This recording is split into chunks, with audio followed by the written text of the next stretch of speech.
आज हम लोग बात करेंगे the astrology vision Amba channel में फूल चढ़ाने का सही नियम।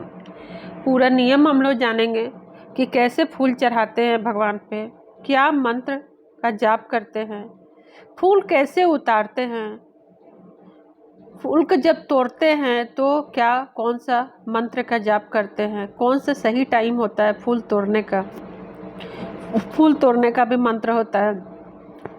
तो ये एक एक करके हम लोग इस वीडियो में सारे कुछ जानेंगे।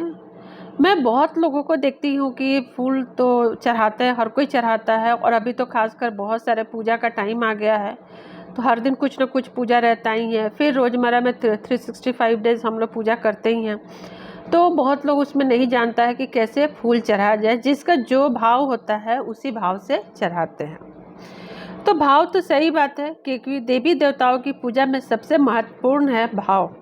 कोई भी भगवान अपने भक्त से कई तरह के प्रसाद या दान दक्षिणा नहीं चाहते, बल्कि वो तो अपने भक्तों से प्रेम भाव चाहते हैं। पूजा करते वक्त देवताओं को फूल चढ़ाने के कई महत्व होते हैं। शास्त्रों में देवताओं को फूल चढ़ाने के लिए नियमों के बारे में हमें बताया गया है। तो जो शास्त्र में बताया गया है, आज वही शास्त्रों के हिसाब से बात करेंगे कि कैसे फूल सही तरीका से चढ़ाना चाहिए। तो आप बने रहिए मेरे चैनल पे।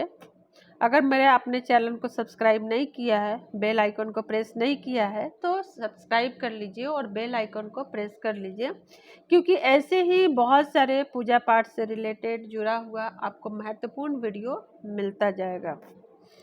इसके अगला आगे की जो वीडियो होगी वो वीडियो में मैं बताऊंगी कि कैसे स्वास्तिक बनाना चाहिए और क्यों बनाना चाहिए, स्वास्तिक बनाने का क्या महत्व है। क्योंकि उसमें भी मेरे से बहुत सारे लोग पूछे भी हैं और बहुत सारे लोग गलत तरीके से भी स्वास्तिक बनाते हैं। देखिए, कोई चीज़ें अगर नहीं बनाते हैं तो वो ठीक है, बट कोई चीज़ें अगर बनाते हैं, कोई चीज़ें काम करते हैं, तो उसका सही तरीका से करना बहुत ज़रूरी होता है। नहीं तो शुभ फल के जगह पे अशुभ फल मिल जाता है। अगर नहीं बनाते हैं तो ना शुभ फल मिलता है ना अशुभ फल मिलता है। बट अगर आप बना रहे हैं तो इस बात का खासा ध्यान रखिए कि गलतियां ना हो। तो देखते हैं कि देवी देवताओं को फूल कैसे चढ़ाया जाता है। देवताओं को फूल अति प्रिय होता है, जैसे आप जानते हैं। हर देवता का फूल अलग अलग चढ़ता है, दिन के हिसाब से भी चढ़ते हैं। जो कोई भक्त देवताओं को सच्चे भाव से फूल अर्पण करता है, भगवान उसकी सभी मनोकामनाएं पूरी करते हैं। भगवान के फूल कैसे चढ़ाना चाहिए, इसके बारे में हमारे शास्त्र में बहुत सारे श्लोक्स भी हैं। कुछ श्लोक्स मैं आपको यहाँ पे जरूर बताऊंगी। पत्रम वा यदि वा पुष्पम फलम नेष्ट अधोमुख यथा उत्पन्नम तथा देव बिल्वपत्रम अधोमुखम। तो आप ये शास्त्र में इसका क्या मतलब है? इसका मतलब है कि पुष्प जिस प्रकार से खिलता है उसी प्रकार से हमें भगवान के ऊपर अर्पण करना चाहिए। बहुत सारे लोग भगवान के ऊपर फूल उल्टा अर्पित कर देते हैं। ऐसा करना शास्त्रों में बहुत वर्जित है। फूल खिलते समय मुख ऊपर की ओर होता है, अतः हमें चढ़ाते समय भी इसका मुख ऊपर की ओर ही रखना चाहिए। क्योंकि बहुत लोग, जैसे कि मान लीजिए कि ये फूल है, फूल कैसे खिलता है? ऐसे खिलता है, ठीक है, ऐसे खिलता है। तो जब आप भगवान को अर्पित कर रहे हैं कोई भी फूल, तो आप कैसे चढ़ाएंगे? ऐसे चढ़ाएंगे या फिर ऐसे चढ़ाएंगे। बट कुछ लोगों का क्या कहना रहता है कि ये वाली जो पोर्शन होती है ये भगवान को चुभेगा। ठीक है, आपका भाव को हम बहुत सम्मान करते हैं, लेकिन नहीं, अगर ऐसे चढ़ाते हैं तो ये उल्टा हो जाता है। इसलिए हमेशा फूल को ऐसे भी चढ़ाना चाहिए। कोई भी फूल हो, ऐसे ही फूल खिलता है तो उसको वैसे ही चढ़ाना चाहिए। ये ऐसे करके आपको चढ़ाना चाहिए, ठीक है। उसी तरीके से ध्रुवा चढ़ाते हैं, तुलसी पत्र चढ़ाते हैं, बेल पत्र चढ़ाते हैं। तो वही हम लोग को देखना है कि हर चीज़ें कैसे चढ़ाना चाहिए। मुरझाए हुए फूल कभी भी देवी देवता पे नहीं चढ़ाना चाहिए।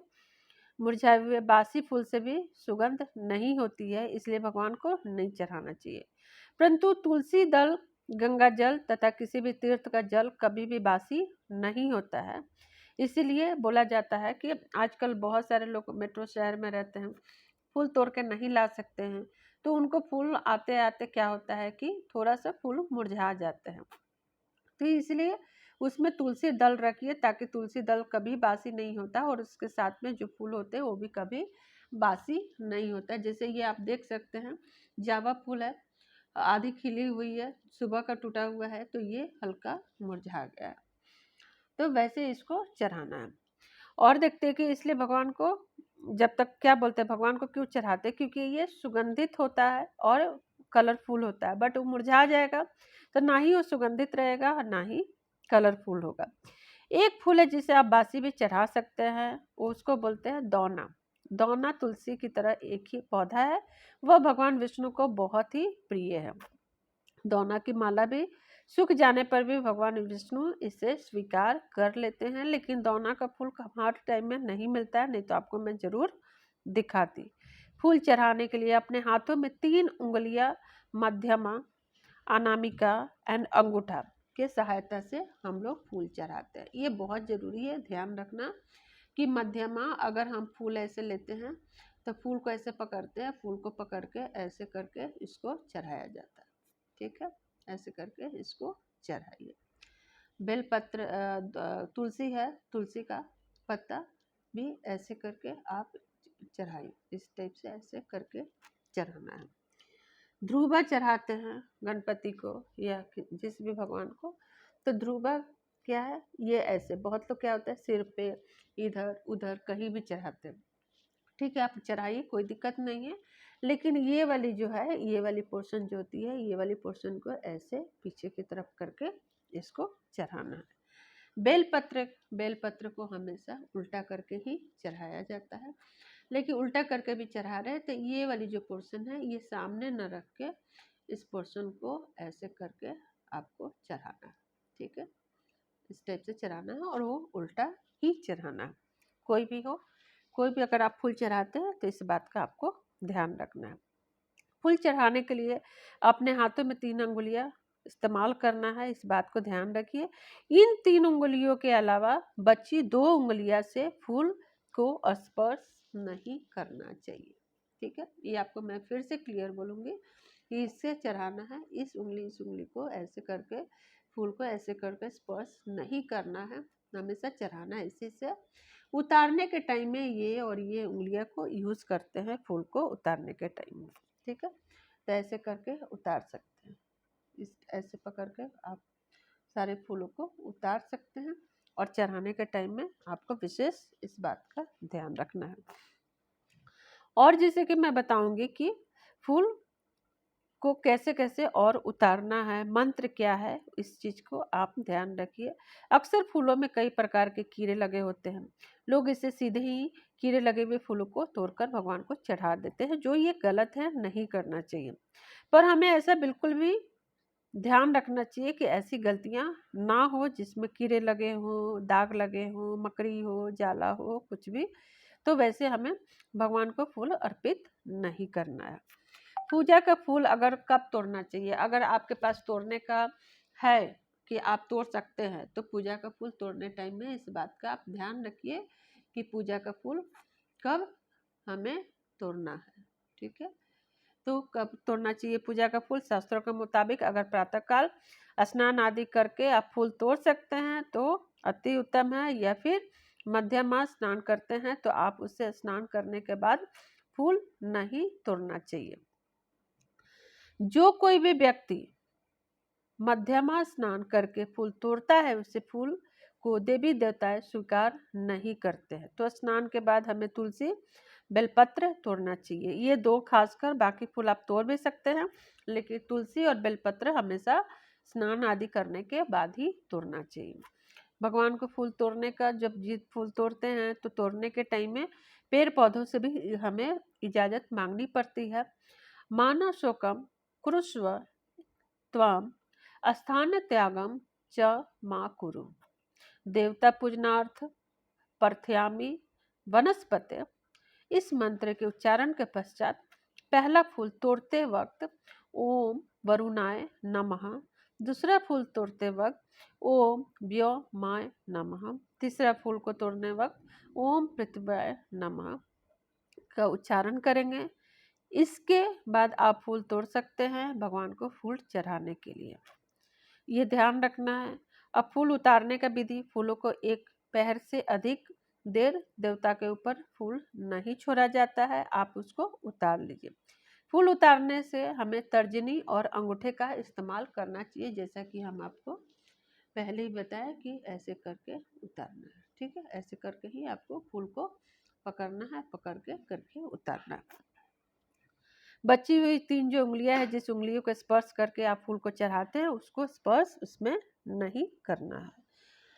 और आपको किस बात का ध्यान रखना होगा, इस बात को आपको ध्यान रखना है कि जब ये फूल उतारते हैं भगवान को, तो ये उतारे हुए फूल कभी भी डस्टबिन में नहीं डालिए, इसमें झाड़ू नहीं लगनी चाहिए, इधर उधर इसको नहीं फेंकना है।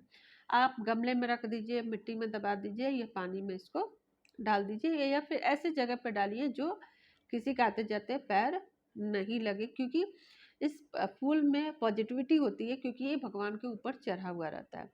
तो आपके घर के अगर बच्चे हैं या फिर बड़े भी हैं, तो अगर इस फूल को अगर उतार लेते हैं, आप सारा करके फूल ऐसे उतार लेते हैं, उतारने के बाद से बच्चे और आपके घर में जो भी हैं, उनके ऊपर से ऐसे करके आप जो क्लॉकवाइज होता है, क्लॉकवाइज ऐसे ऐसे घुमा घुमा के उनके आँखों पे, उनके सिर पे और उनके छाती पे लगा के और उस फूल को अलग कीजिए। इससे क्या होगा कि जो इस फूल में पॉजिटिविटी है, ये सारी पॉजिटिविटी आपके बच्चे में, आपके पति में, आप में जाएगा। ये आपको डेली ये रिचुअल्स आप कर सकते हैं फूल उतारने के टाइम में। कभी भी फूल चढ़ाने के पहले उससे खुशबू नहीं लेनी चाहिए, लेकिन फूल जब उतार लेते हैं तो इसको खुशबू आप ले सकते हैं। तो इसमें जो भी पॉजिटिविटी है आपके अंदर जाएगी। तो ये 2 चीज़ें ध्यान रखिए कि क्या नहीं करना है और क्या करना है, जिससे कि आपको संपूर्ण इसका फल मिले। खुश रहिए, मंगलमय रहिए। चैनल को सब्सक्राइब कर लीजिए। आगे का जो भी वीडियो होगा बहुत ही आपको काम की वीडियो मिलने वाला है।